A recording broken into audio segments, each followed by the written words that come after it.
이화 줄거리. 네훌류도프 공작은 지방재판에 배심원으로 참석하게 되었는데 거기서 살인 혐의를 받고 있는 카투샤를 만난다. 카투샤는 상인 스멜리코프를 독살하고 돈을 훔친 혐의를 여관급사와 하녀와 함께 받고 있었던 것이다. 젊은 시절 네훌류도프가 고모네 집에 머물렀을 때 카투샤와 네훌류도프는 서로 사랑의 감정을 느꼈다. 당시 네훌류도프는 자연과 교감하며 전 존재에 대한 철학적 고민을 하는 순수한 영혼이었다. 네훌류도프는 3년 뒤 다른 사람이 되어 전쟁터로 떠나기 전 다시 고모네 집에 들른다.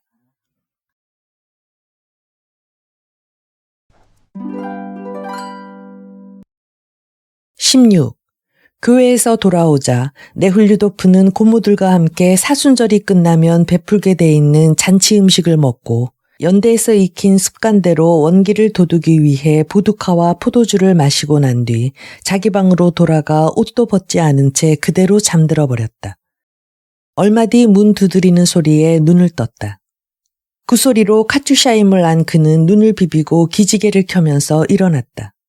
카투샤, 들어와요. 그는 침대에서 일어나면서 말했다. 그녀는 문을 살며시 열었다. 식사하세요. 그녀는 말했다. 아직도 아까의 흰옷을 입고 있었으나 머리에 나비 리본은 떼고 없었다. 그의 눈과 마주치자 마치 무슨 즐거운 소식이라도 알려주기 위해 온 양 밝게 얼굴을 빛내고 있었다. 곧 가겠어. 머리를 빗으려고 빗을 집어들면서 그는 말했다. 그녀는 잠시 가지 않고 머뭇거리고 있었다. 이것을 알아차린 네훌류도프는 빗을 내던지고 그녀에게로 다가갔다. 그러나 그 순간 그녀는 재빨리 몸을 돌려 언제나의 날렵하고 빠른 걸음으로 복도의 양탄자 위를 달려갔다. 왜 이리 어리석을까? 네훌류도프는 속으로 중얼거렸다. 왜 그녀를 그냥 보내버렸을까? 그는 복도로 뛰쳐나가 그녀 뒤를 쫓았다. 그녀를 어떻게 해야 할 것인가 그 자신도 몰랐다. 그녀가 방으로 들어왔을 때 그런 경우 누구나가 하는 무언가를 해야 하는데 하지 않았다는 생각이 들었다. 카투샤, 잠깐만. 그는 말했다. 그녀는 돌아보았다. 왜 그러세요? 그녀는 멈춰서서 물었다. 아니, 그저...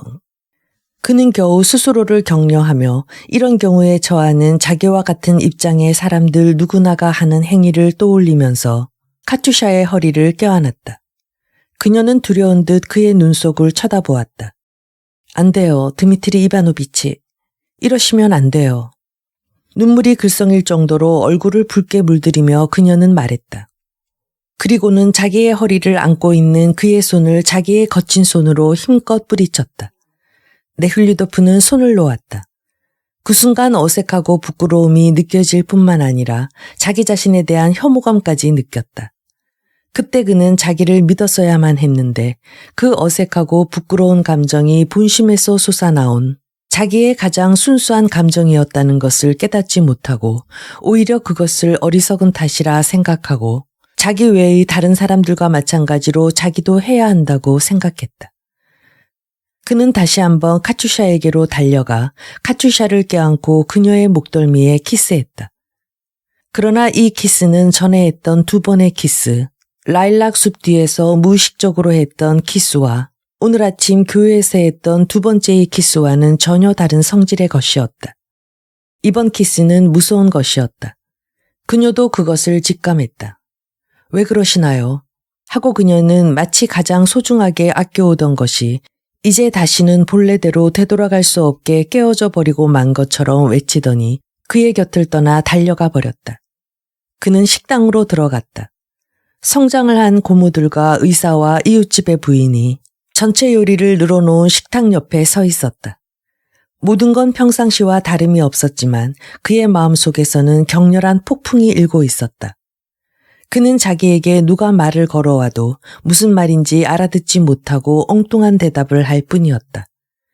그는 카투샤를 복도에서 뒤쫓아가 잡았을 때 한 키스의 감촉을 상기하면서 자꾸만 그녀만을 생각하고 있었다. 그 외의 것은 아무것도 생각할 수가 없었다.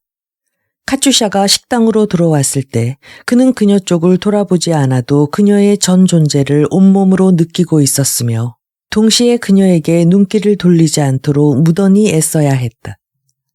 식사를 마치고 나자 그는 자기 방으로 돌아와 누를 수 없는 흥분에 휩싸여 방 안을 서성이며 집안의 조그만 기척에도 귀를 기울이며 그녀의 발소리를 기다렸다.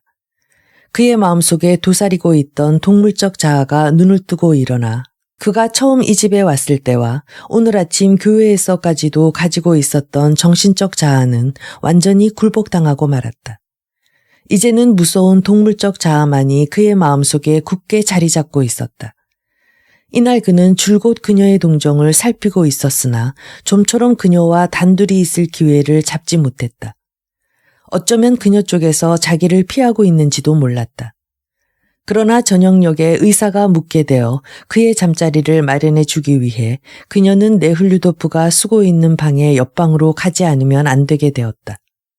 그녀의 발소리를 듣자 네훌류도프는 죄를 범할 때처럼 숨을 죽이고 발소리를 죽이면서 그녀의 뒤를 슬금슬금 따라 들어갔다. 그녀는 깨끗한 베갯닛에 두 손을 넣어 베개 끝을 누른 채 그를 뒤돌아보고 미소 지었다. 그러나 그 미소는 전에 보여주었던 티없고 기쁜 미소가 아니라 두려운 듯한 미소였다. 그 미소는 그가 하려고 하는 행동이 좋지 않다고 애원하는 것 같았다. 그는 잠시 멈추어 섰다. 아직 그에겐 자기 마음속의 갈등과 싸울 여력이 남아 있었다. 어렴풋하게 남아 그녀에 대해서, 그녀의 사랑에 대해서, 그녀의 생활에 대해서 그에게 들려주는 진실한 사랑의 소리가 들렸다.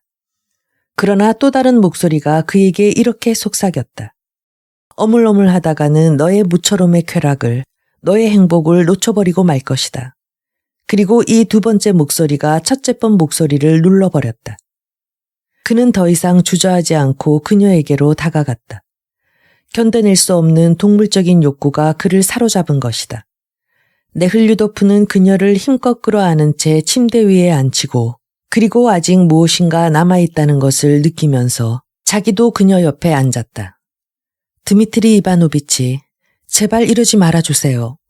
하고 그녀는 애원하는 듯한 목소리로 말했다. 마트료나 파블로브나가 와요. 그녀는 몸을 빼면서 소리를 죽여 외쳤다. 그러자 정말 누군가 문 있는 대로 오는 소리가 들렸다.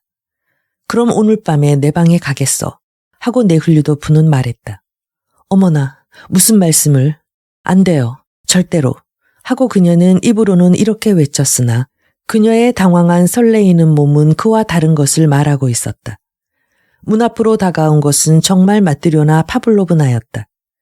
그녀는 담요를 가지고 방 안에 들어와서는 비난하듯이 네훌류도프를 흘겨보고 카투샤에게 딴 담요를 가지고 왔다고 힐책했다.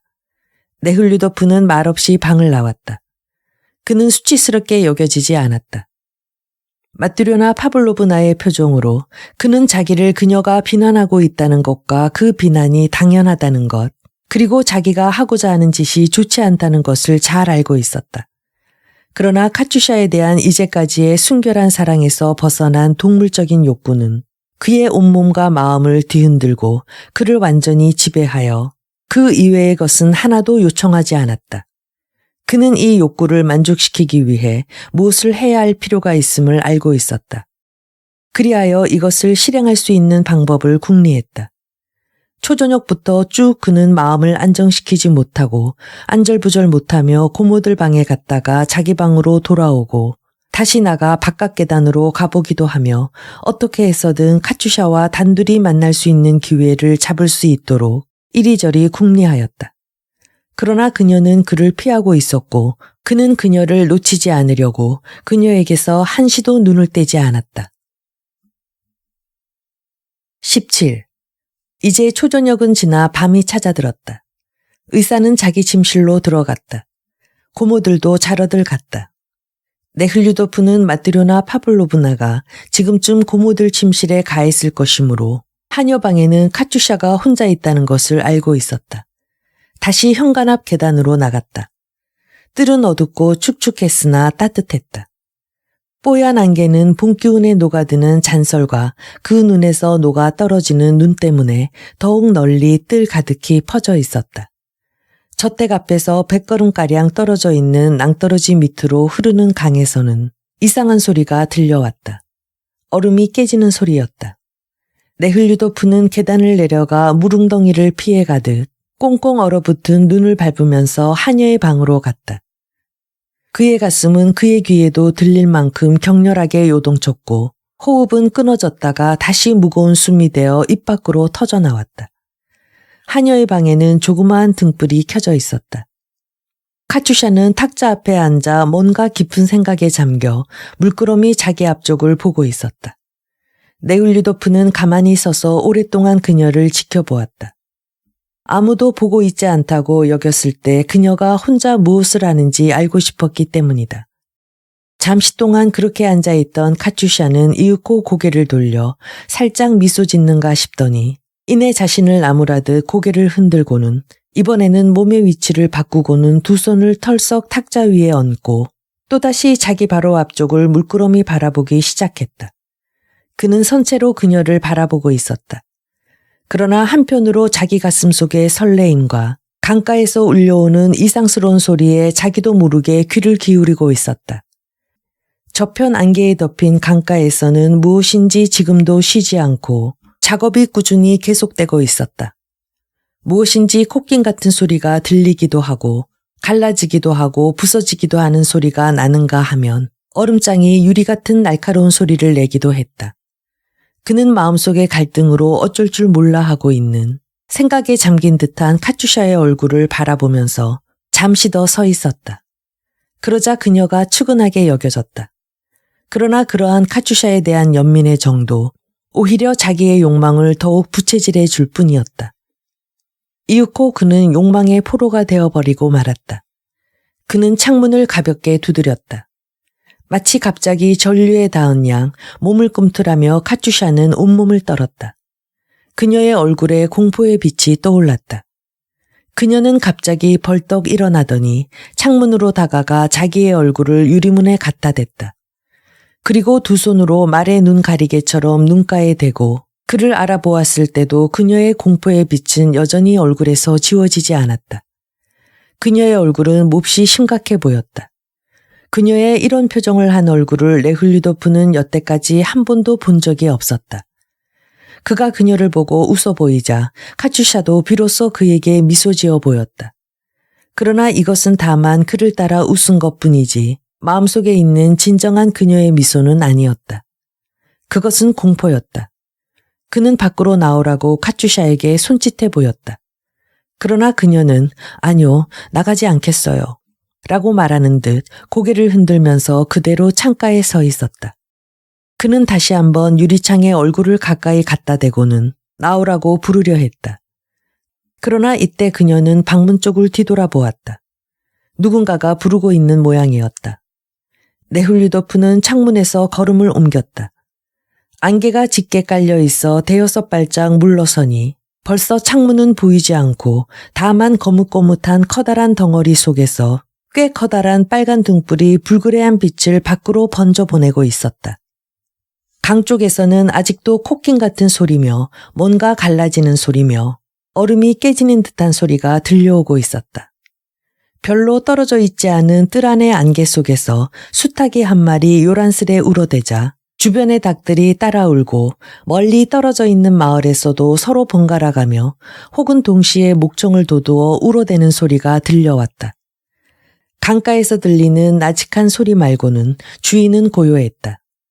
두 번째의 닭울음 소리가 들려왔다. 네흘류도프는 두세 번이나 집 모퉁이를 서성이면서 무릉덩이에 몇 번씩이나 발을 빠뜨리면서 또다시 하녀의 방 창가로 다가갔다. 등불은 아직도 켜져 있었다. 카츄샤는 망설이는 듯 탁자 앞에 혼자 앉아 있었다. 그가 창문으로 다가가자 그녀는 그를 쳐다보았다. 그는 창문을 두드렸다. 그러자 그녀는 누가 두드리는 것인지 확인도 하지 않고 방에서 뛰쳐나왔다. 네흘류도프는 현관문이 낮게 소리내며 열리는 소리를 들었다.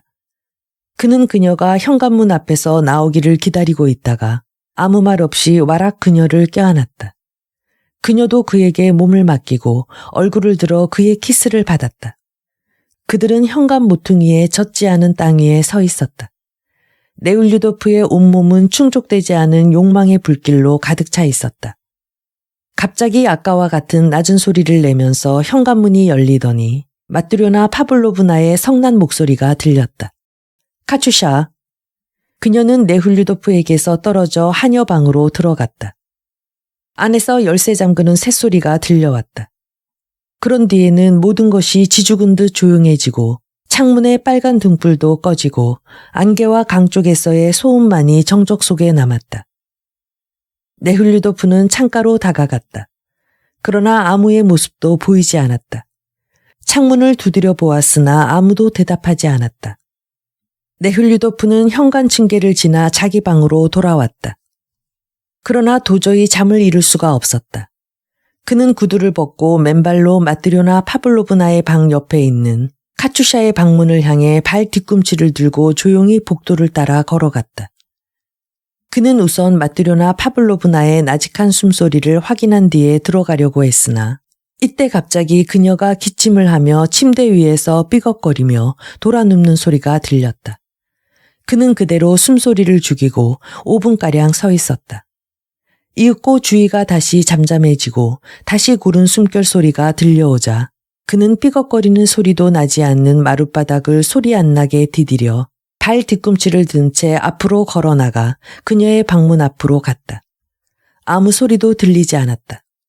숨소리가 들리지 않는 것을 보니 자고 있지 않은 모양이었다. 그가 카츄샤 하고 낮게 부르기가 무섭게 그녀는 벌떡 일어나더니 문께로 다가와 화난 목소리로 그만 돌아가 달라고 애원하였다. 무슨 짓이에요? 안 돼요. 정말 고모님들이 듣겠어요.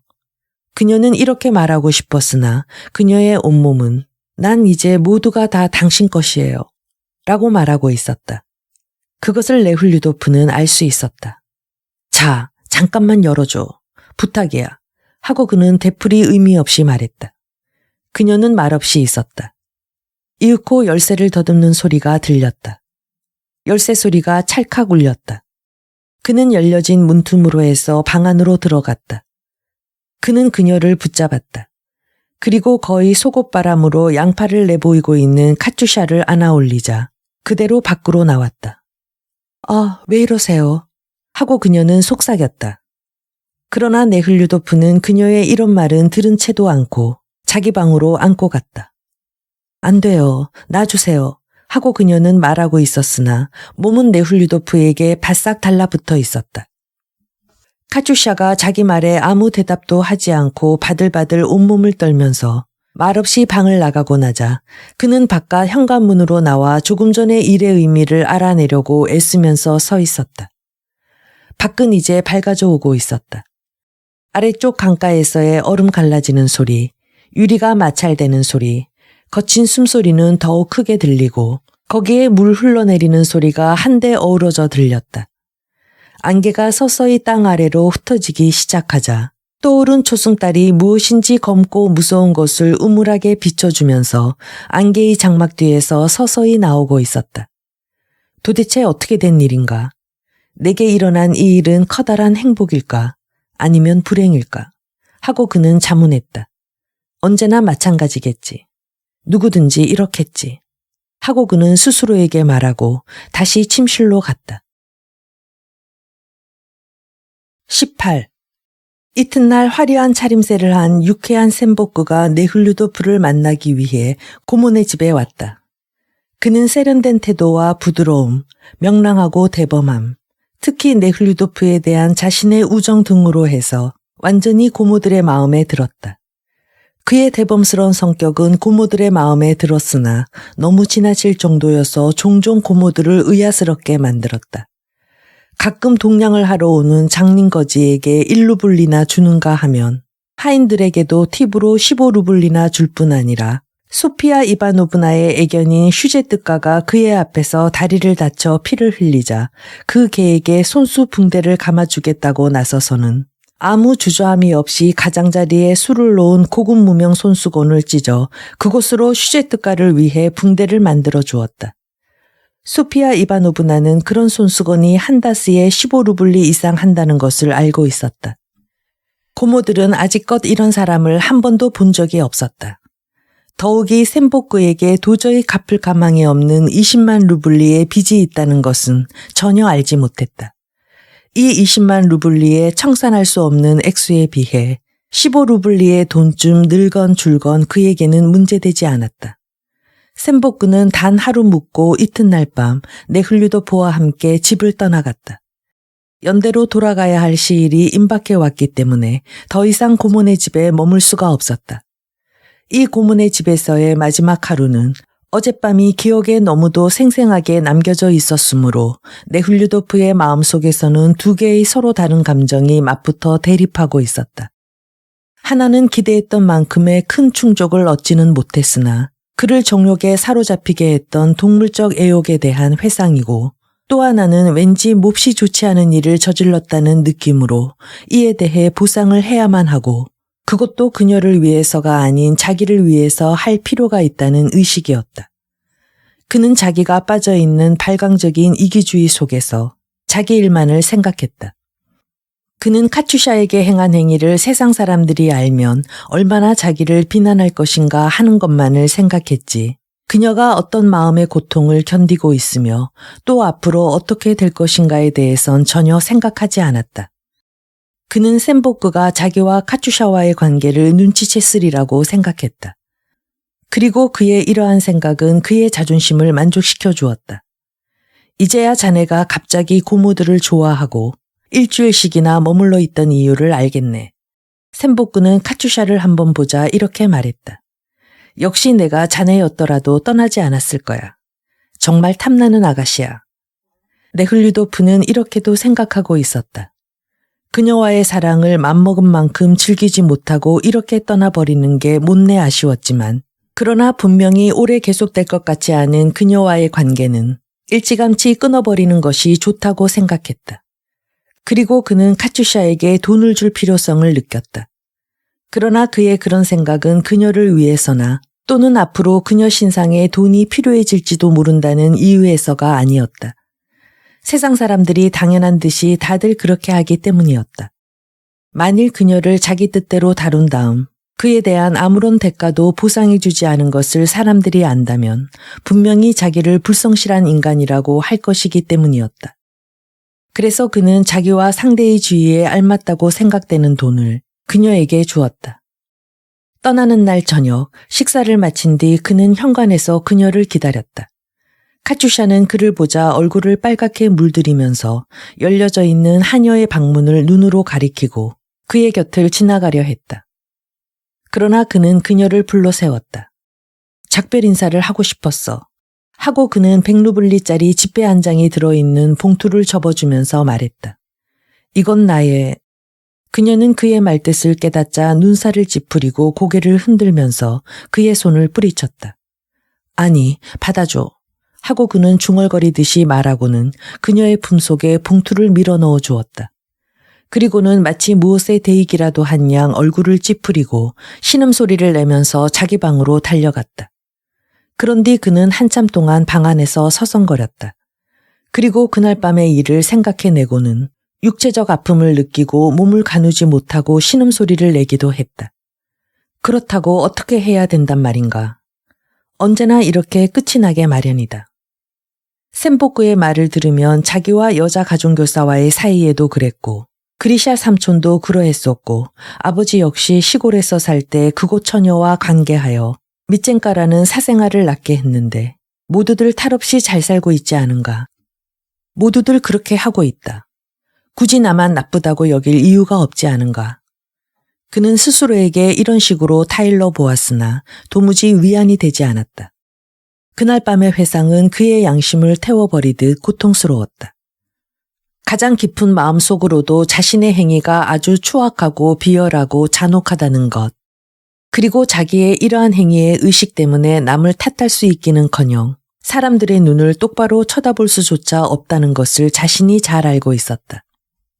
더욱이 이제껏 생각해왔던 것처럼 자신을 훌륭하고 고결하고 대범한 청년이라고 생각할 수도 없게 되었다.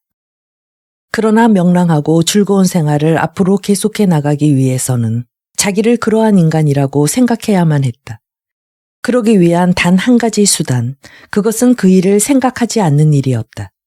그래서 그는 그대로 실행했다.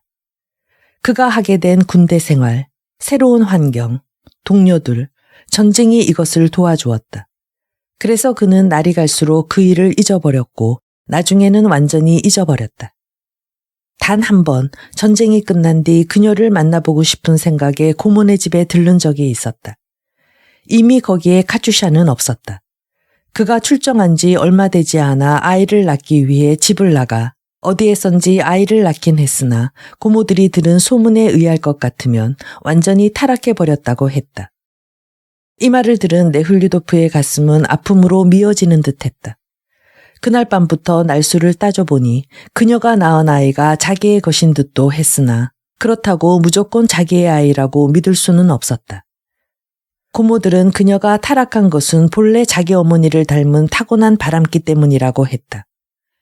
고모들의 그녀에 대한 말은 어쩐지 자기를 감싸주는 말같이 들려 기분 좋게 들렸다. 그래도 처음 얼마 동안 그는 카투샤와 아이를 찾아볼 생각을 했으나 날이 지날수록 그 일을 생각한다는 게 너무 고통스럽고 수치스러워서 그는 찾을 노력을 포기하고 차츰 자기의 실책을 잊어버리고 그녀를 잊게 되었다. 그런데 지금 이 놀라운 우연적인 사건은 그에게 잊었던 모든 것을 회상케 하고 지난 10년 동안 이 같은 죄를 마음속에 품은 채 태연하게 지내올 수 있었던 자기의 냉혹함, 잔인함, 비열함을 보상할 것을 요구했다. 그러나 네훌류도프는 아직 이를 승인할 마음이 없었다. 그는 되도록 모든 것이 드러나지지 않도록 그녀와 변호사가 그 문제에 대해서까지 진술하지 말아 주었으면 또 모든 사람들 앞에서 자기에게 치욕을 가하지 말아 주었으면 하는 생각만을 했다. 19. 이러한 심정에 네훌류도프는 법정에서 나와 배심원실로 들어갔다. 그는 창가에 앉아 주변에서 오가는 말들에 귀를 기울이면서 계속 담배를 피우고 있었다. 아까의 그 유쾌한 상인은 분명히 상인 스멜리코프의 바람기에 공감을 느끼는 모양이었다. 정말 그 친구 멋지게 놀았어. 그야말로 시베리아식이야. 눈도 꽤 높았어. 그만한 계집에게 쏠린 걸 보면 말이야. 배심원장은 모든 문제는 감정 여하로 좌우된다고 말하고 있었다. 표트루 게라시모비치는 유태인 전문가 무슨 우스꽝스러운 얘기를 하면서 크게 웃어대고 있었다. 네훌류도프는 자기에게 묻는 말에 그저 한두 마디 짤막하게 대답할 뿐 아무도 자기를 건드리지 말아 주었으면 싶었다. 절름발이 같은 걸음으로 걷는 정리가 배심원들을 다시 부르러 배심원실로 왔을 때 네훌류도프는 자기가 재판을 하기 위해 가는 것이 아니라 자기 자신 재판을 받으러 끌려가는 듯한 두려움을 느꼈다. 마음속으로 자기 자신이 얼굴을 떳떳하게 들고 다닐 수 없는 악한 이라고 스스로 생각하고 있었으나 이제까지의 습관대로 자신만만한 여유 있는 태도로 단상에 올라가 배심원장의 자리에 둘째 번 떨어진 자리에 다리를 포개고 앉아 코안경을 만지작거렸다. 피고들도 어디론지 데려갔다가 다시 들어왔다.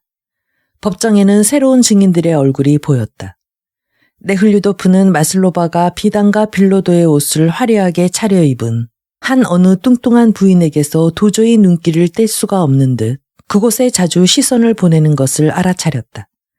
그 여자는 커다란 나비 모양의 리본이 달린 모자를 쓰고 팔꿈치까지 드러난 팔에 우아한 손가방을 들고 난간 앞 첫째 줄에 앉아 있었다. 뒤에 한 얘기지만 이 부인은 마슬로바가 일하고 있는 유각의 주인으로 증인으로 법정에 호출된 끼따예바였다. 증인들의 신문이 시작되었다. 그들의 성명과 종교 등의 질문이 있었다. 그리고 그들에게도 선서를 시켜야 할 것인지 아닌지에 대해 의논한 뒤 또다시 그 늙은 사제가 다리를 겨우 끌며 걸어 나왔다. 그리고 아까와 같이 다시 비단법이 가슴에 단 금십자가를 바로 잡으면서 여전히 확고한 태도를 가지고 매우 유익하고도 중대한 일을 하고 있다는 듯이 증인들과 감정인들에게 선서를 시켰다. 선서가 끝나자 유각의 여주인 끼따예바만을 남기고 나머지 증인들을 모두 퇴정시켰다. 그녀는 이 사건에 대해 자기가 알고 있는 사실들을 질문받았다. 끼따예바는 시종 어색한 웃음을 입가에 띠고 한마디 한마디 대답할 때마다 모자 쓴 머리를 끄덕이면서 독일식 악센트가 섞인 어조로 조리 있게 자세히 진술했다. 그녀의 진술에 의할 것 같으면 전부터 알고 지내던 여관하인 시몬 까르친킨이 돈 많은 시베리아 상인을 위해서 여자를 데리러 그녀의 유곽으로 찾아온 것이 이 사건을 유발시키게 된 원인이었다. 그래서 그녀는 르바사를 가게 했다. 얼마 후 르바사는 그 상인과 함께 왔다. 상인은 아주 흡족해 했었지요. 하고 그녀는 가벼운 미소를 보이면서 말했다. 우리 집에 온 뒤로 계속 술을 마시고 애들한테도 한턱 섰지요.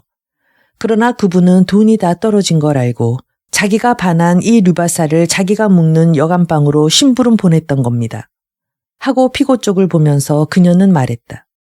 네흘류도프는 이때 마슬로바가 이 말에 생긋 웃는 듯이 느껴졌다. 그러나 이 미소는 별로 기분 좋은 미소 같지 않게 그에게는 여겨졌다. 야릇한 증오감과 동정이 뒤섞인 감정이 그의 마음속에서 끌어올랐다. 그럼 마슬로바에 대한 증인의 의견은 어떻습니까? 마슬로바의 변호인으로 지명된 판사보가 얼굴을 붉히고 주저하면서 물었다. 더할 나위 없이 좋은 애지요. 하고 끼따예바가 대답했다. 아는 것도 많고 세련됐어요. 좋은 가정에서 자란 탓으로 프랑스어도 읽을 줄 알지요.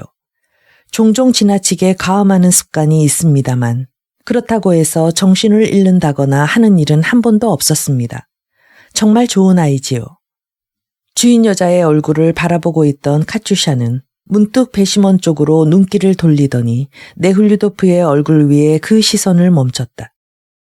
그녀의 얼굴은 심각해졌다기보다 엄격한 표정으로 바뀌었다. 그 엄격한 표정에 한쪽 눈은 사팔기가 있었다.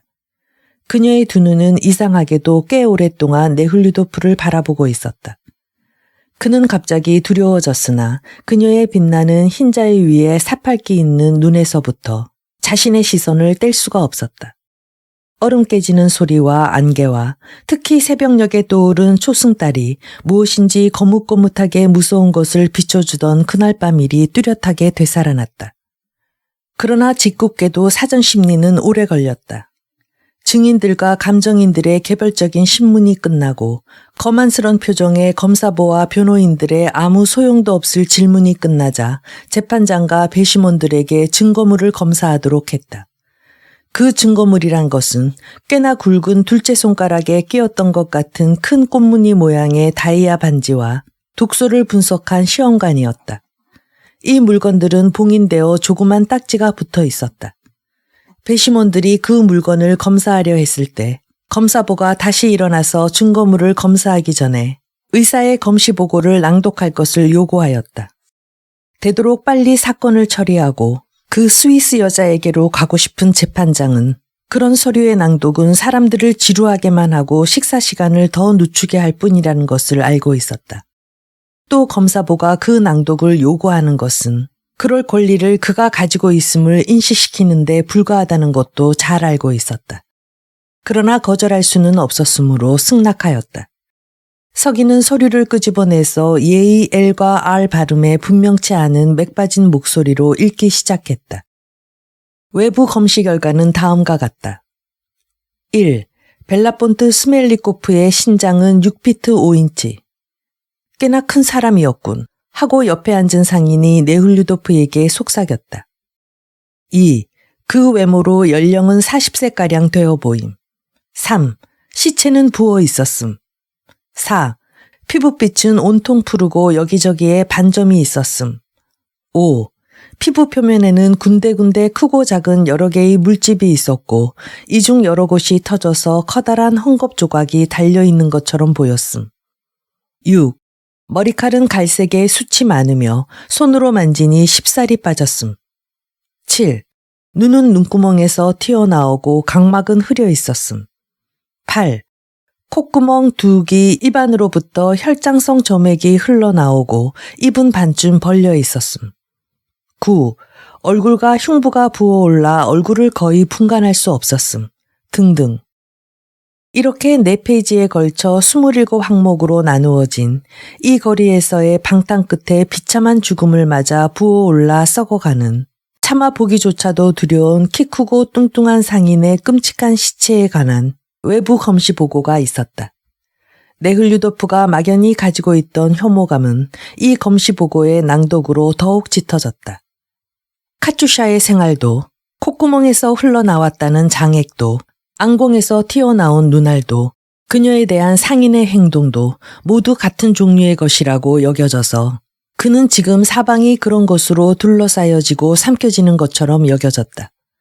겨우 외부 검시의 낭독이 끝나자 재판장은 무거운 한숨을 내쉬고 이제야 끝났구나 싶은 듯 고개를 들었다.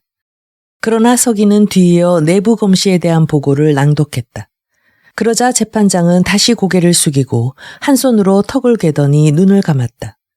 네흘류도프 옆에 앉은 상인은 간신히 졸음을 참다가 이따금 몸을 꾸벅거렸다. 그러나 피고들과 헌병들은 꼼짝도 않고 앉아 있었다. 내부 검시에 대해 판명된 사실은 다음과 같다. 1. 두개골의 표피는 용이하게 두개골로부터 벗겨졌으며 내부 출혈의 흔적은 조금도 인정할 수가 없음. 2. 두개골의 두께는 보통이며 조금도 상한 데가 없었음. 3. 견고한 내막 두 곳에 길이 약 4인치가량의 변색된 작은 반점이 있고 내막 자체는 희미한 백색을 띠고 있었음. 이 외에도 13항목이나 있었다. 그 다음에 입회인의 성명이 이어서 낭독되고 마지막으로 의사의 의견서가 낭독되었다. 그 의견서에 의하면 시체 검진 때 발견되어 조서에 기입된 위 속의 변화와 장, 신장에서의 변화는 스멜리코프의 사인이 술과 함께 위에 들어간 동물 작용에 의한 것임을 확신을 가지고 결론 짓게 하는 근거가 있었다. 위와 장 속에서 일어난 변화에 의해 어떠한 동물이 위 속으로 들어갔는지 단정 짓기는 곤란하지만 그 동물이 술과 함께 위 속에 들어갔다고 측정할 수는 있었다. 왜냐하면 그것은 스멜리코프의 위 속에서 다량의 술이 나왔기 때문이었다. 상당히 술을 마시는 친구였나 보군. 잠이 깬 상인이 또 이렇게 속삭였다. 약 1시간가량 걸린 이 조서의 낭독은 아직도 계속되었으나 검사본은 만족하지 않았다. 조서의 낭독이 끝나자 재판장은 그에게 말했다. 내장 해부보고 낭독은 필요 없다고 생각합니다만. 그 해부보고 낭독도 필요합니다. 검사본은 재판장을 보지 않고 몸을 비스듬히 일으키면서 엄숙한 어조로 말하였다. 그 어조에는 이 낭독을 요구하는 것이야말로 자기의 권리로서 누구에게도 이를 양보하지 않겠다. 만약 거절이라도 한다면 상소라도 하겠다는 기세가 엿보였다. 탐스럽게 기른 턱수염에 호인 같아 보이는 눈꼬리가 처진 판사는 윗병을 앓고 있어 몹시 피로를 느끼고 재판장에게 말했다. 그걸 읽을 이유가 있습니까? 오래 끌기만 할 뿐입니다. 풋내기의 비는 제대로 쓰러지지 않으면서 공연히 시간만 허비할 뿐입니다. 금태 안경을 쓴 판사는 아무 말도 하지 않았다. 그는 자기 아내나 인생에 대해서 아무런 기대할 만한 좋은 것이 없었기 때문에 우울한 낯빛으로 무표정하게 앞만 바라볼 뿐이었다. 보고서의 낭독이 시작되었다.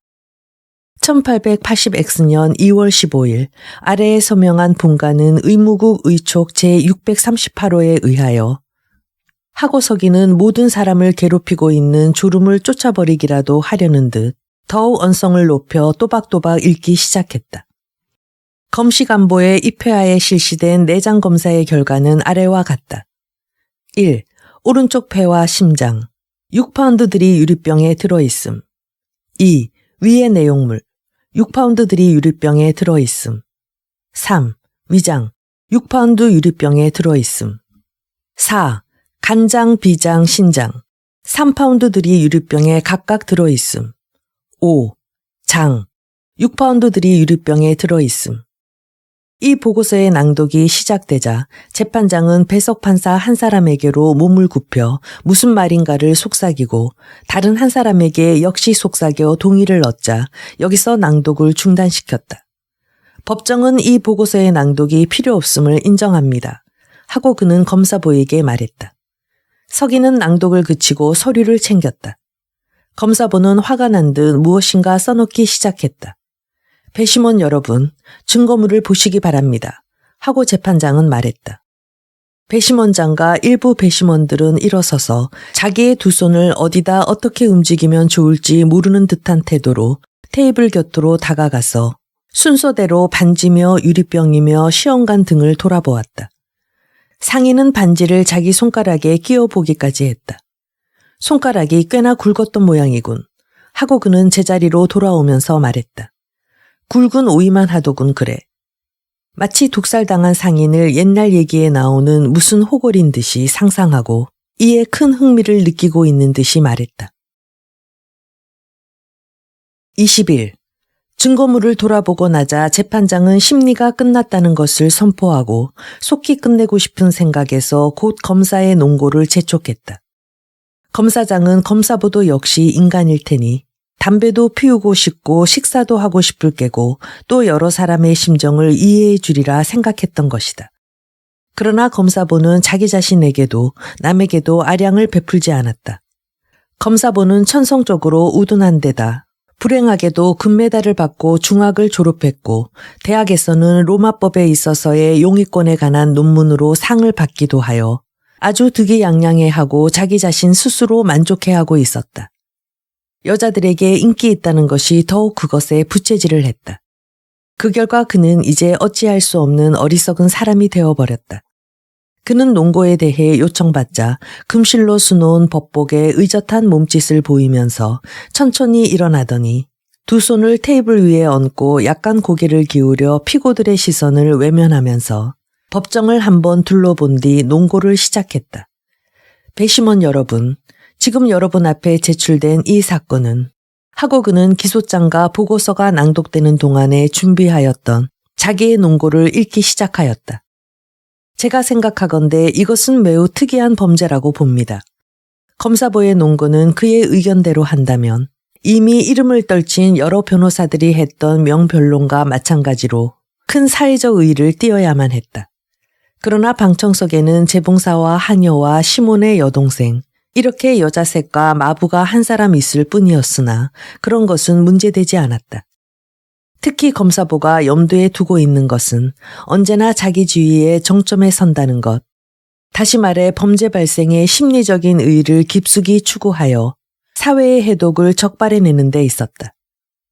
배심원 여러분, 지금 여러분의 앞에 놓여있는 이 사건은 만약 이렇게 표현할 수 있다면 세기말적인 특이한 범죄로서 즉 현대사회가 지니고 있는 갖가지 요소가 직면하고 있는 슬픈 태폐적 현상의 특징을 띈 것으로서 그것은 부식작용을 하는 광선 밑에 여지없이 폭로되어 있는 것입니다. 검사보는 한참 동안을 그렇게 짓거려댔다. 그러면서도 자기 머릿속에 떠오르는 재치 있는 문구를 빠뜨리지 않고 생각해내려고 애쓰면서 또 한편으로는 조금도 쉼없이 흘러나오는 능숙한 자기의 달변을 과시하려 애쓰면서 1시간 15분이나 논고를 계속 짓거려댔다. 꼭 한번 말이 막혀 잠시 침을 삼키고 있었으나 다시 회복하고 더욱 열을 올려 막혔던 웅변을 보충시켰다. 그는 때때로 배심원석을 보고 발을 받고 디디면서 부드러운 목소리로 말하는가 하면 또 종종 자기 노트를 들여다보면서 나직한 사무적인 어조로 하다가 다시 돌변하여 방청석과 배심원 쪽을 돌아보고 죄를 폭로하여 질책하는 듯한 어조로 논하기도 했다. 그러나 그는 자기를 눈 한 번 깜빡하지 않고 쳐다보고 있는 세 사람의 피고 쪽으로 눈길을 보내지 않았다.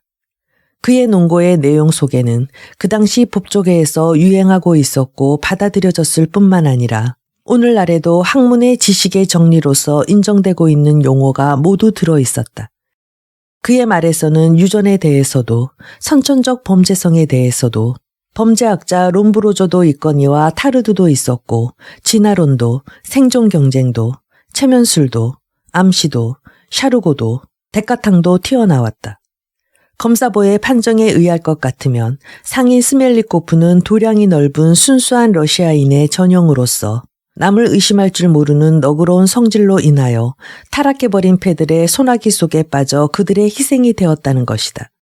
시몬 까르친키는 농노제도의 세습적인 산물로서 교육도 받지 못했고 일정한 생활 방식도 없고 종교조차도 없는 비뚤어진 인간이었다. 또한 그의 정부인 예부피미아는 유전의 희생자로서 태화한 인간의 온갖 특징을 그녀에게서 엿볼 수 있었다. 그러나 이 범죄의 가장 주요 원동력의 장본인은 마슬로바로서 그녀는 가장 데카당적인 저급한 현상을 대표하고 있다는 것이었다. 이 여자는 하고 검사부는 그녀에게 눈길도 주지 않고 말했다. 조금 전 그녀의 여주인이 여기서 진술한 바에 의하면 교육까지 받았다고 합니다. 그녀는 읽고 쓸 줄 알 뿐만 아니라 프랑스어까지 알고 있습니다. 그녀는 고아였기 때문에 어쩌면 범죄의 싹을 처음부터 가지고 있었는지도 모르겠습니다. 그러나 교양 높은 귀족의 가정에서 자라났으므로 건실한 노동으로 자신의 생활을 해나갈 수 있었을 터인데도 자기의 은인을 저버리고 스스로 욕정을 못 이기고 그 만족을 얻기 위해 유학으로 들어갔습니다. 그리고 그 교양을 가지고서 그보다도 특히 배심원 여러분들도 아까 그녀의 여주인에게서 들으신 바와 같이 최근의 학문, 특히 샤르고 해학파에 의하여 연구되어진 암시라는 이름으로 알려진 그 이상한 매력으로 손님을 끌었기 때문에 다른 동료 여자들과는 달랐던 것입니다.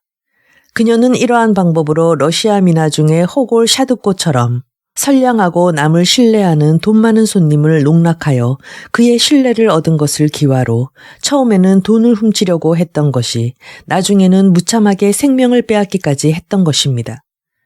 저 친구 너무 말이 많은 것 같군요. 재판장은 빙긋 웃으면서 심각한 표정으로 앉아있는 판사 쪽으로 몸을 기울이면서 말했다. 어처구니 없이 어리석은 사람이로군. 하고 자무 심각한 표정의 판사가 말했다. 배심원 여러분, 하고 검사부는 가는 허리를 우아하게 움직여 돌리면서 정신없이 말을 계속했다. 이들 피고들의 운명은 여러분들의 판단에 달려 있습니다. 아니, 그뿐만이 아닙니다. 당신네들이 내리는 판결은 사회적으로도 커다란 영향을 주므로 어떤 의미에서 사회의 운명도 당신네들의 뜻에 달려 있습니다. 모쪼록 이 범죄의 의미와 마슬로바와 같은 이와 같은 병원체가 사회에 끼치는 악영향을 충분히 염두에 두시고 그로부터 사회를 보호하고 감염되지 않은 건전한 사회에 찾아들지도 모를 파멸의 위험을 막아내 주시기 바랍니다. 검사부는 마치 눈앞에서 다뤄지게 된 판결의 중요성을 절감하고 이에 위압감을 느낀 듯 자신의 논고에 완전히 도취하여 자기 자리에 앉았다. 그의 논고의 요지는 수식되고 과장된 억기들을 빼버리고 나면 대략 다음과 같은 내용이었다. 즉 마슬로바는 그에게 최면수를 걸어 상인의 신임을 얻은 다음 열쇠를 가지고 여간방에 돈을 꺼내러 가서 혼자 모두 가질 심산이었으나 시몬과 예부피미아에게 발각되어 그들과 함께 나누지 않을 수 없게 되었다. 그런 뒤 그의 범적을 지우기 위해 다시 상인과 함께 여관으로 돌아와서 그곳에서 그를 독살시켰다. 검사부의 논고가 끝나자 변호인석에서 풀이 빳빳한 순백의 반월령 가슴바지를 널찍하게 드러낸 프로코트를 입은 40가량의 중년 남자가 일어서서는 힘있는 너조로 까르진킨과 부치코바의 변호를 하였다. 그는 300루블리로 이들에게서 의뢰받은 변호사였다. 그는 두 사람의 무죄를 주장하고 모든 죄를 마슬로바에게 전가시켰다. 그는 보치코바와 까르진킨이 마슬로바가 돈을 꺼낼 때 같이 있었다고 하는 마슬로바의 진술을 부정하고 독살 혐의가 있는 그녀의 진술 따위는 전혀 믿을 만한 근거가 못 된다고 주장하였다. 그리고 2,500루블리의 돈에 대해서 하루에 팁으로 3루블리 내지 5루블리씩 손님에게서 받은 이 부지런하고 성실한 두 사람을 보건대 충분히 그만한 돈을 벌어 모을 수 있었으리라고 변호인은 말하였다. 또 상인에게서 훔쳐낸 돈은 마슬로바가 어느 다른 사람에게 주었든가 아니면 비정상적인 상태에 있었으므로 어디다 잃어버렸을지도 모르고 어떻든 독살은 마슬로바의 단독 범행이라고 주장하였다. 이러한 이유로 해서 현금 절도에 관한 혐의에서 까르진킨과 부치코바는 무죄인 것을 배심원들에게 요청하였다. 설사 두 사람이 돈을 훔쳤다고 하는 사실을 인정한다 손 치더라도 상인의 독살과는 전혀 관계가 없으며 사전에 범죄를 계획할 의도는 없었다고 했다. 변호인은 또한 검사보의 유전에 관한 탁월한 고찰은 이에 대한 과학적인 문제를 해결해 주고 있으나 보치코바는 부모가 누구인지도 모르는 사생아이므로 이 경우 들어맞지 않는다고 결론지어 검사보에게 공박했다. 검사보는 달려들 듯한 화난 표정으로 무엇인가 자기 노트에 적어놓고는 비웃는 듯한 놀라움을 얼굴에 띠고 어깨를 움츠렸다. 그 다음에 주춤하며 자리에서 일어난 마슬로바의 변호인은 더듬거리며 그녀의 변론을 펴기 시작했다. 그는 마슬로바가 돈을 훔치는 데 참여했던 사실은 인정하나 스멜리코프의 독살 의도는 전혀 없었으며 그에게 가루약을 준 것도 단지 스멜리코프가 잠들어 주기를 바라는 마음에서였다고 말했다. 변호사는 여기서 마슬로바는 원래 어느 남자로부터 유혹을 당해서 타락의 길로 들어서게 돼 버렸으나 그 사나이는 아무런 벌도 받지 않고 오직 그녀만이 타락의 무거운 짐을 짊어져야만 했던 그녀의 지난 이야기들을 말하면서 자기대로의 열변을 크게 토하려 했으나 이 심리학적인 분야에서의 그의 의도는 뜻대로 잘 되어주지를 않아 오히려 듣고 있는 쪽이 더 민망할 정도였다. 그래서 그가 남자의 비인간성과 여자의 나약함에 대해서 어물어물 말하려 했을 때 재판장은 이 이상 더 가만히 들을 수 없었는지 사건의 본질에서 벗어나지 말 것을 주의 주었다. 이 변호가 끝나고 나자 검사부는 다시 일어서서 첫 번 변호인의 변호에 대하여 반론을 펴고 유전에 관한 자기 의견을 내세웠다. 설사 보치코바가 양친이 누구인지도 모르는 사생아라고 하더라도 이러한 사실이 유전학설의 진리를 손상시키지는 않는다. 왜냐하면 유전의 법칙이란 것은 학문으로서 완전히 체계화되어 있기 때문에 유전에서 범죄 가능성의 인자를 끄집어낼 수 있을 뿐 아니라 범죄에서 유전 인자를 끄집어낼 수 있다고 말했다. 그 다음 마슬로바가 어떤 가상적인 유혹자에 의하여 타락하게 되었다고 하는 변호인의 가정에 대해서는 오히려 그녀야말로 많은 희생자들을 그녀의 손으로 그들을 타락으로 이끈 유혹자였다는 것을 모든 사실에 의해서 명백히 알 수 있다고 말하고는 자랑스러운 듯 의기양양한 표정으로 자리에 앉았다. 이어서 피고들의 변명할 기회가 주어졌다. 예부피미아 부치코바는 자기는 아무것도 아는 바 없고 아무 관련도 없다고 하며 모든 죄는 마슬로바에게 있다고 되풀이 주장하였다. 한편 시몬은 다음과 같이 되풀이 말할 뿐이었다. 처분에 따르겠습니다만 전 결백합니다. 아무리 물으셔도 역시 마찬가지 대답일 뿐입니다. 마슬로바는 아무 말 하지 않았다. 자기를 위해 변호할 기회를 준 재판장을 마슬로바는 눈을 들어 쳐다보자 궁지에 몰린 짐승처럼 법정 안의 사람들을 힐끗 둘러보다 곧 눈길을 밑으로 떨구고 크게 소리내어 울기 시작했다. 왜 그러지요? 갑자기 네훌류도프가 낸 이상한 소리를 들은 옆자리의 상인이 이렇게 물었다. 그것은 치밀어 나오려는 흐느낌을 억누르려는 소리였다. 네훌류도프는 지금에 와서도 자기가 처해진 입장의 의미를 미처 깨닫지 못하고 있었기 때문에 간신히 억누르고 있던 마음속의 흐느낌과 눈에 갠 눈물을 신경이 약한 탓이라고 생각하였다. 그는 눈물을 감추기 위해 코안경을 끼고 손수건을 꺼내 코를 풀기 시작하였다. 만일 지금 여기 이 법정에서 자기의 비행이 모든 사람들 앞에 드러난다면 그 이상의 치욕은 없을 것이라는 공포심이 마음속에 일어나 그의 심적인 모든 활동을 눌러버렸다. 그만큼 그의 공포가 다른 무엇보다도 강렬했던 것이다. 22. 피고들의 최후 진술이 끝나고 서로 간의 질문에 관한 제출 문제에 관해 오랫동안 의논을 한 뒤에 질문 사항이 결정되자 재판장이 그에 대해 요약하여 설명하기 시작했다.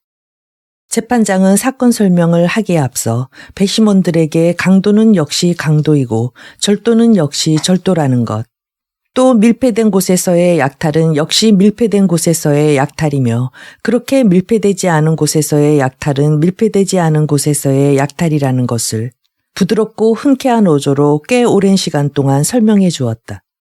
이 설명을 하면서 재판장은 자주 네훌류도프에게 시선을 보냈다. 마치 자기가 강조하고 있는 이 사항을 그에게 납득시켜 그가 이를 다른 배심원들에게 설명해 주기를 바라는 듯 싶었다. 드디어 자기가 설명하고자 하는 이러한 진리가 배심원들에게 충분히 이해가 갔으리라고 여겨졌는지 이번엔 또 하나의 진리, 인간을 죽게 만드는 행위를 우리는 살인이라고 부르듯이 독살도 역시 살인이라는 진리를 설명하기 시작하였다. 그는 이 진리도 역시 배심원들이 이해했으리라고 믿었는지 이번에는 절도와 살인이 동시에 행해졌을 경우 절도살인죄라는 범죄가 된다는 것을 그들에게 설명했다. 재판장 자신 한시바삐 끝내기를 바랐고 또 그 스위스 여자도 벌써부터 기다리고 있을 터였으나 자기 직무에 너무나 습관적이 되어버린 재판장은 일단 말을 시작하자 도저히 그칠 엄두도 내지 않았다. 재판장은 배심원들에게 여러분들이 만일 피고를 유죄라고 단정짓는다면 유죄로 인정하고 또 무죄라고 단정짓는다면 역시 무죄라고 단정할 수 있는 권리를 가지고 있다고 했다. 반면에 한편으로는 유죄이나 또 한편으로는 무죄이기도 하다고 생각한다면 그대로 한편으로는 유죄, 또 한편으로는 무죄를 인정할 수 있는 권리가 있다고 자세히 설명해 주었다. 그는 이외에도 만일 부의된 질문에 긍정적인 대답을 할 경우 질문 형식에 포함된 모든 조항을 다 인정하는 셈이 되고 만일 질문 사항의 전부를 인정하지 않는 경우에는 그 인정하지 않는 점을 미리 확실하게 해둬야 한다는 것을 말하려고 했으나 시계를 보니 벌써 3시 15분을 가리키고 있어 즉시 사건 설명에 들어갔다. 이 사건의 진상은 다음과 같습니다. 그는 이렇게 말을 꺼내고는 이제까지 변호사, 검사보, 증인들이 여러 차례 진술하고 이야기한 사실들을 다시 한번 처음부터 쭉 반복했다. 재판장은 쉬지 않고 짓거렸다. 그의 좌우로 앉은 재판관들은 뭔가 골똘히 생각하는 듯해 보였다. 재판장의 변론은 매우 훌륭한 것으로 마땅히 그래야 한다고 여기면서도 너무 장황하게 늘어놓는 감이 없지도 않아 그들은 자주 시계를 보았다. 검사보나 재판소의 직원들 그리고 그의 법정에 앉아있는 모든 사람들이 한결같이 그렇게 느끼고 있었다. 드디어 재판장은 대략의 진술을 끝마쳤다. 이 이상 더 말할 것이 없을 듯했다. 그런데도 재판장은 좀처럼 자기의 발언권을 포기하려 하지 않았다. 주위 사람들에게 위압감을 주는 듯한 어조의 자기 목소리를 듣는 것이 그에겐 더할 나위 없이 즐거웠던 것이다. 그래서 재판장은 다시 배심원들에게 부여된 권리의 중대성을 자각하고 조금도 마음에 흐트러짐이 없이 이 권리를 행사해 주어야 할 것이며 더더욱 이의 남용은 용납되지 않는다는 것, 또한 그들은 선서를 하였다는 사실, 또 그들은 사회의 양심이라는 것, 법정에서의 비밀은 신성하게 지켜지지 않으면 안 된다는 것 등등에 대해서 몇 마디 덧붙여 일러줄 필요성을 느꼈던 것이다. 마슬로바는 재판장이 말을 시작한 처음부터 쭉 그를 똑바로 바라보고 있었다. 그래서 그녀와 눈이 마주칠 염려 없이 네흘류도프는 그녀를 주시해 볼 수가 있었다. 처음엔 오랫동안 서로 만나볼 수 없었던 연인의 얼굴을 볼 때면 그동안의 변모된 외부적인 모습에 적이 놀라움을 가지게 되나 서서히 그 표정 속에서 지난해의 모습이 되살아나 헤어져 있는 동안에 생긴 변화는 모두 사라져버리고 오직 마음속으로 느끼는 자기의 눈앞에 있는 연인만이 갖는 독특한 정신적 개성의 표정만을 떠올리게 마련이다. 네흘류도프의 마음속에도 바로 이러한 현상이 일어났다. 그렇다. 수의를 걸치고 살이 찐 데다 풍만해진 앞가슴. 그리고 볼과 턱언저리가 조금 늘어지고 이마와 관자놀이께에 잔주름이 생기고 눈에 붓기가 있어 보였으나 그래도 그건 카투샤임에 틀림없었다. 부활제 날 아침 충만된 삶의 기쁨으로 미소 짓던 사랑에 넘치는 눈길로 자기를 그렇게도 천진난만하게 바라보던 그 카투샤임이 분명했다. 아, 그러나 얼마나 이 기막힌 우연이란 말인가. 기묘하게도 내 사건 담당 날에 이렇게 마주치게 되다니. 지나간 10년 동안 어느 곳에서도 볼 수 없더니만 바로 여기에서 그녀를 보게 되다니. 도대체 이 일은 어떻게 끝날 것인가. 아, 제발 속히 끝났으면. 그래도 아직 그는 자기의 마음속에서 서서히 고개를 쳐든 뉘우치는 감정을 받아들이려 하지 않았다. 그는 이 감정은 시간이 지나면 자연히 잊혀질 것이라고 생각하고 이것이 자기의 생활을 파괴할 것이라고는 조금도 생각지 않았다. 그는 자기가 처한 지금의 공경을 마치 방 안에서 실수를 저지른 강아지가 주인에게 목덜미를 잡혀 제가 버려놓은 오물 속에 코를 틀어박고 있는 것과 똑같다고 생각했다. 강아지는 비명을 지르면서 자기가 저지른 결과에서 되도록 먼 곳으로 빠져 달아나 그것을 잊어버리려고 필사적이나 완고한 주인은 도무지 놓아줄 생각을 않는다. 이와 같이 네흘류도프 자신 자기가 저지른 일의 비행을 절실히 깨닫고 또 주인의 억센손도 느끼고 있었으나 그는 아직 자기가 저질러 놓은 일의 성질을 미처 알지 못했고 또 주인의 존재를 아직 의식하지도 않았다. 그렇듯이 자기의 눈앞의 사실들도 자기의 일이라고 믿어지지 않았다. 그러나 눈에 보이지 않는 그 어떤 억센손이 그를 옴쭉달싹 못하게 하고 있어 그는 전혀 그곳에서 빠져날 수 없음을 예감했다. 그러나 그는 아직 자기의 나약한 마음을 보이지 않으려고 몸에 밴 익숙한 버릇으로 다리를 포개고 앉아 코안경을 지루한 듯 만지작거리면서 잠옷 의기양양한 듯한 자세로 맨 앞줄 둘째 번 의자에 앉아 있었다. 그러면서도 마음속 깊은 곳에서는 자기의 이런 행위뿐만 아니라 게으르고 무질서하고 잔혹하고 이기적인 생활의 냉혹함과 비열함과 조속함을 느끼고 있었다. 지난 12년 동안 자기의 이러한 비행뿐만 아니라 그 후의 생활까지도 어떤 기적이라고 할 수 있는 힘에 의해서 자기의 눈을 가려왔던 무서운 장막이 드디어 흔들리기 시작하여 이제 그막 뒤에 숨어 있던 것들이 조금씩 모습을 드러내 보이는 것 같았다. 23. 이윽고 재판장은 사건의 설명을 대충 끝내자 점잖은 몸짓으로 질문서를 집어들어 자기 앞으로 나온 배심원장에게 그것을 주었다. 배심원들은 이제 드디어 퇴정할 수 있게 된 것을 기뻐하면서 무언가 겸연쩍은 일이라도 있는 듯 두 손을 어디다 둬야 할지 몰라 하는 몸짓으로 잇따라 회의실 쪽으로 나갔다. 그들이 나가고 바로 문이 닫히자 곧 한 헌병이 그 닫힌 문 앞으로 나와 칼집에서 군도를 빼 어깨에 매더니 문 옆에 섰다. 재판관들도 일어나 퇴정했다. 피고들도 다시 끌려나갔다. 회의실로 들어간 배심원들은 아까처럼 우선 담배부터 꺼내 피우기 시작했다. 그들이 법정에 앉아 있을 동안 저마다 어렴풋하게 느끼고들 있었던 어색한 태도는 회의실에 들어와 담배에 불을 붙여 피워 물자마자 사라져버려 그들은 개운한 기분으로 회의실 여기저기에 자리 잡고 앉았다. 그러고 나자 곧 활기 띈 대화가 오가기 시작했다. 그 여자에겐 죄가 없지요. 끌려 들어간 것 뿐이지요. 하고 호인다운 상인이 말했다. 너그럽게 봐줘야겠습니다. 그러니까 이 문제에 대해 평의하자는 거지요. 하고 배심원장이 말했다. 우린 절대 개인적인 감정에 기울어져서는 안 되겠습니다. 재판장의 사건 요약 설명은 참 훌륭하대요. 하고 대령이 말했다.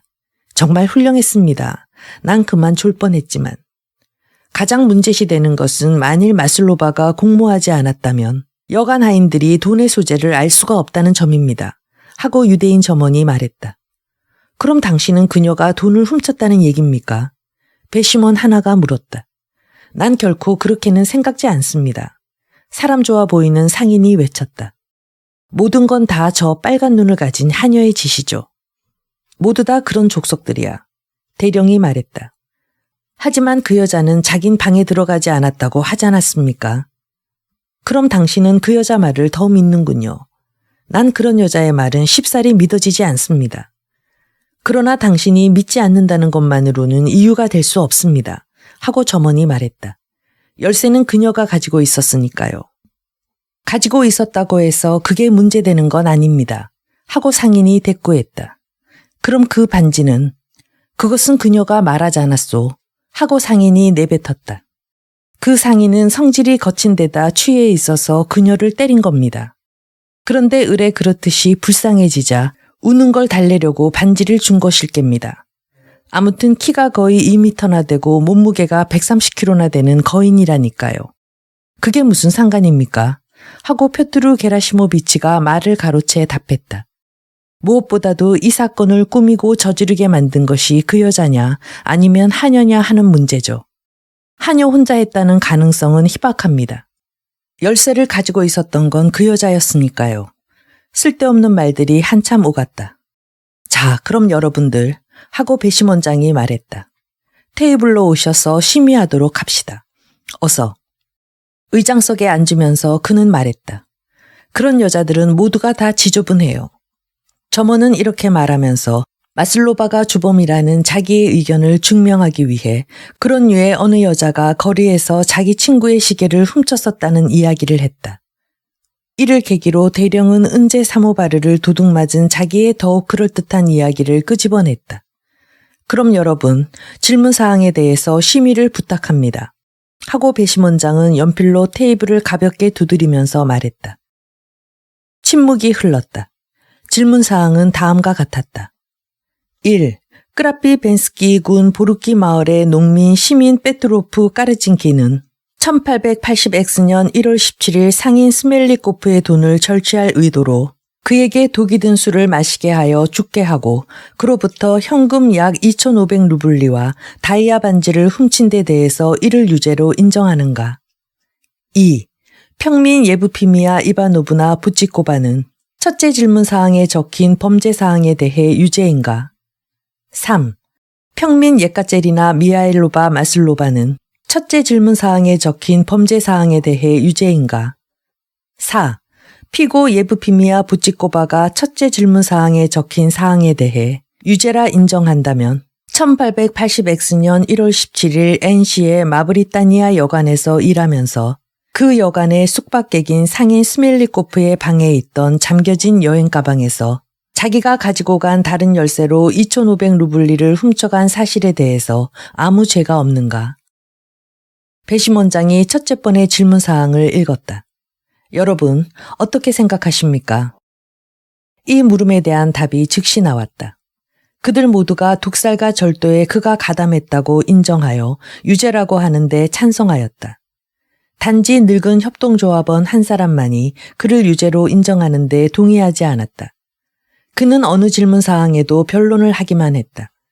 그리하여 배심원장은 노인이 사건의 핵심을 이해하지 못했기 때문이라 생각하고 까르진킨과 부치코바야말로 모든 점으로 미루어 보건대 유죄가 분명히 인정된다고 설명해 주었다. 그러나 그 노인은 자기도 물론 잘 알고 있으나 동정을 베풀 뿐이라며 아무도 이를 탓할 수는 없다고 대꾸했다. 우리 자신이 성인이 아니지 않습니까? 이렇게 말하면서 자기의 주장을 내세웠다. 부치코바에 대한 둘째 번 질문사항에 대해서는 오랜 심의와 여러 이야기들이 오갔다.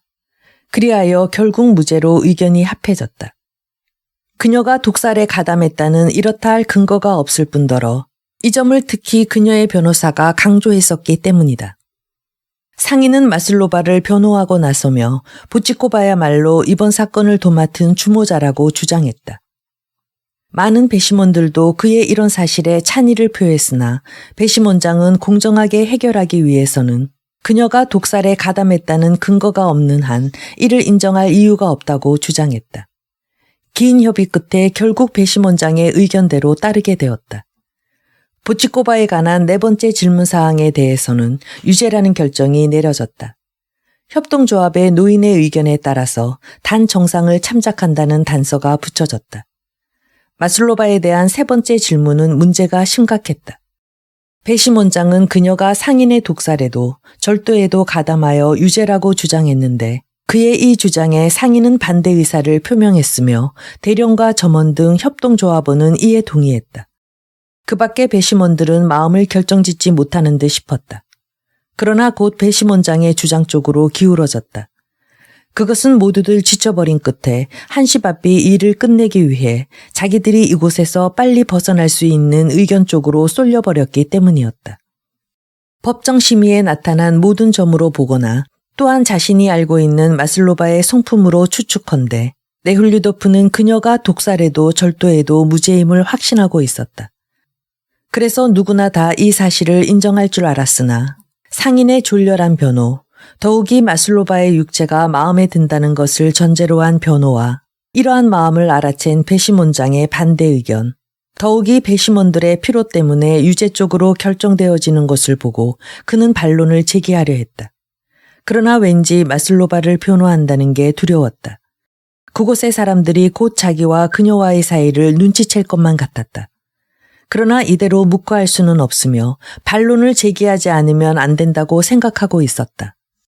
그가 불그락부르락 얼굴 표정을 바꾸며 겨우 입을 떼려고 한 순간 이제껏 말없이 있던 표트루 게라시모비치가 배심원장의 억압적인 말투에 불쾌했던지 갑자기 그의 의견에 의의를 내세워 네훌류도프가 느끼고 있던 말을 하기 시작했다. 하지만 하고 그는 말하였다. 당신은 그 여자가 열쇠를 가지고 있었다는 사실만으로 그녀를 유죄라고 하지만 그녀가 여관방을 나온 뒤 그곳의 종업원들에게 거기에 맞는 열쇠로 가방을 열었다고도 추측할 수 있지 않겠습니까? 물론 그럴 수도 있겠습니다. 상인이 맞장구 쳤다. 더욱이 그녀의 입장으로는 돈을 훔칠 수가 없었을 겁니다. 왜냐하면 그녀는 돈을 훔쳤어도 그것을 감춰둘 적당한 곳이 없었으니까요. 그렇습니다. 내가 말하고자 한 것도 바로 하고 상인이 이에 동조했다. 어쩌면 그녀가 여관방에 간 것이 그곳 종업원들로 하여금 좋지 못한 생각을 갖게끔 유발시켜 그들은 이 기회를 이용한 뒤 모든 죄를 그녀에게로 돌렸다고 봐야 할 것입니다. 표트루 게라시모비치는 적극적인 어조로 말했다. 그러나 그의 적극성은 배심원장에게로 옮아가 그는 더욱 자기의 반대 의견을 끈질기게 고집하기 시작했다. 그러나 사리에 조금 더 어긋나지 않는 표트루 게라시모비치의 말에 거의 모두가 찬동하여 마슬로바는 돈이나 반지를 훔쳐가진 데 전혀 혐의가 없으며 단지는 그 상인이 그녀에게 주었다는 사실을 인정하였다. 그런 뒤에 그녀의 독살 관계에 대한 논의에 들어갔다. 그녀의 열렬한 비호자인 상인은 그녀가 그를 독살할 이유는 전혀 없으므로 그녀는 무죄여야 한다고 말했다. 그러나 배심원장은 그녀 자신 스스로 그에게 가루약을 주었다고 자백한 이상 단순히 무죄를 인정할 수는 없다고 말했다. 그거야 물론 먹였지만 아편 정도로 생각했기 때문이지요. 하고 상인이 말했다.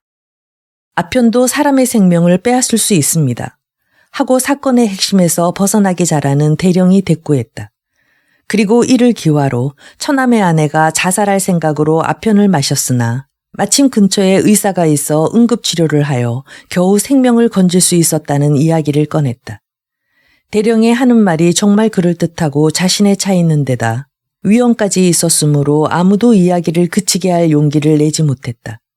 단지 점원만이 그를 따라 자기도 한바탕 짓거리기 위해 대령의 이야기를 중단시키려는 생각을 가졌다. 그래도 그것에 습관 들이게 되면 하고 점원은 말을 꺼냈다. 40방울 정도는 거뜬히 마시게도 됩니다.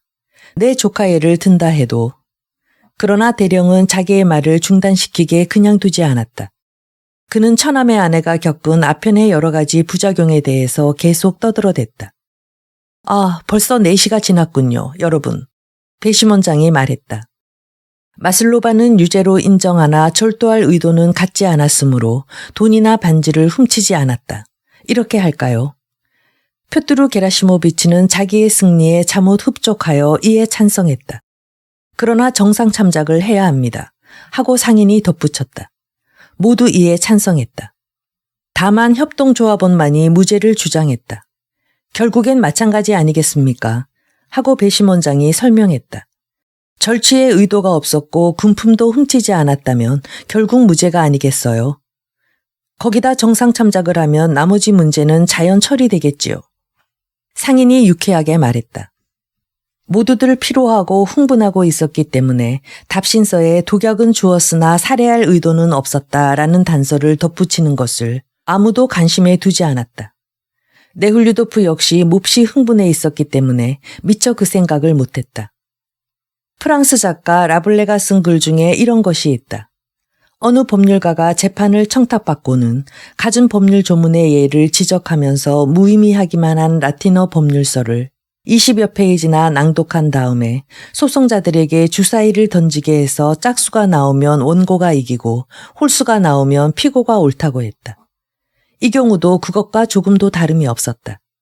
이렇게 결정이 나버린 것은 모두의 의견이 일치했기 때문이 아니라 첫째로 재판장이 언제나 말하던 것, 즉 배심원들이 질문사항에 대답할 때 유죄이나 단 살해할 의도는 없었음이라고 말할 수도 있다는 것을 잊었기 때문이고, 둘째로는 대령이 자기 처남의 아내 이야기를 너무 장황하게 짓거렸기 때문이고, 셋째로는 네훌류도프가 너무 흥분해 있었기 때문에 살해할 의도가 없었다는 단서가 빠진 것에 미처 생각이 미치지 못했고, 절취할 의도가 없었다는 단서만으로도 기소가 기각될 수 있다고 알았기 때문이었다. 그러나 무엇보다도 가장 큰 이유는 모두들 피곤해 있어 조속히 여기에서 빠져나가길 원했고, 그래서 빨리 끝나질 듯한 의견에 찬성했기 때문이다. 배심원들은 배를 울렸다. 군도를 빼들고 문 앞에 서 있던 헌병이 군도를 칼집에 집어넣고 한 옆으로 비켜섰다. 재판관들이 자리에 앉자 배심원들도 한 사람씩 법정으로 들어왔다. 배심원장이 엄숙한 태도로 답신서를 들고 재판장에게로 가지고 갔다. 재판장은 이를 받아 읽고 나더니 놀란 표정으로 두 손을 벌리고 주위의 판사들을 돌아보고 무언가 의논하기 시작했다. 그가 놀란 것은 배심원들이 절도의 의도가 없었음이라는 제1단서를 붙였으면서도 살해할 의도가 없었음이라는 제2단서를 붙이지 않았기 때문이었다. 즉 배심원들은 마슬로바는 훔치지도 빼앗지도 않았으나 동시에 아무 목적 없이 한 인간을 독살했다고 결정해버린 것이다. 이것 좀 보게. 아주 어처구니 없는 결론이로군. 하고 그는 왼쪽 판사에게 말했다. 이렇게 되면 징역을 치르지 않을 수 없겠어. 하지만 저 여자에겐 죄가 없어. 아니, 어째서 죄가 없습니까? 하고 엄격한 표정에 판사가 물었다. 물론 죄가 없습니다.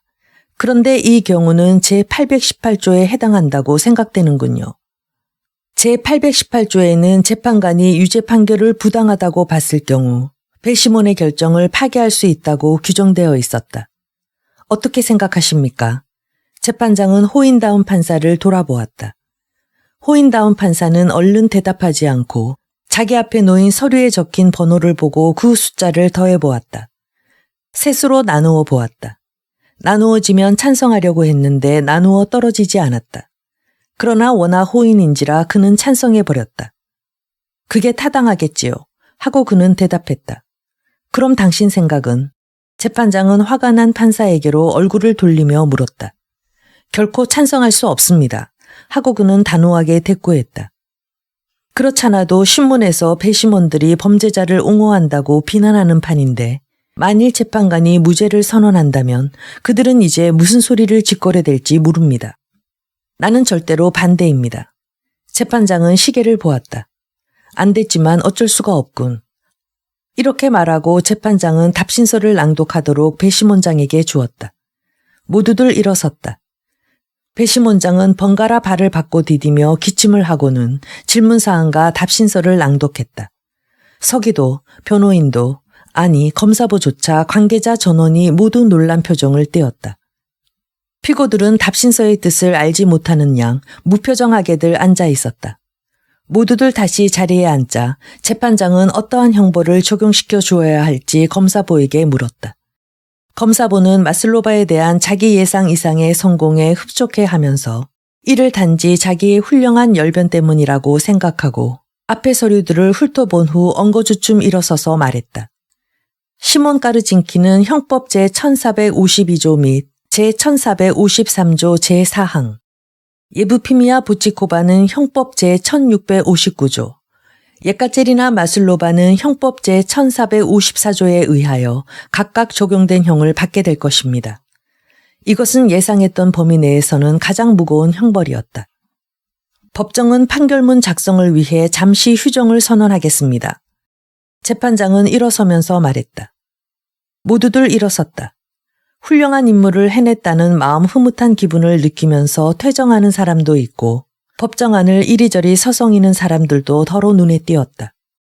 정말 우린 어처구니 없는 실수를 저질렀습니다. 표트루 게라시모비치는 배심원장의 이야기를 듣고 있는 네흘류도프에게로 다가오면서 말하였다. 우린 그 여자를 징역 보낸 거나 다름없어요. 뭐라고요? 네흘류도프는 저도 모르게 외쳤다. 지금만큼은 이 교사의 불유쾌한 다정함이 그다지 마음에 걸리지 않았다. 그렇지 않습니까?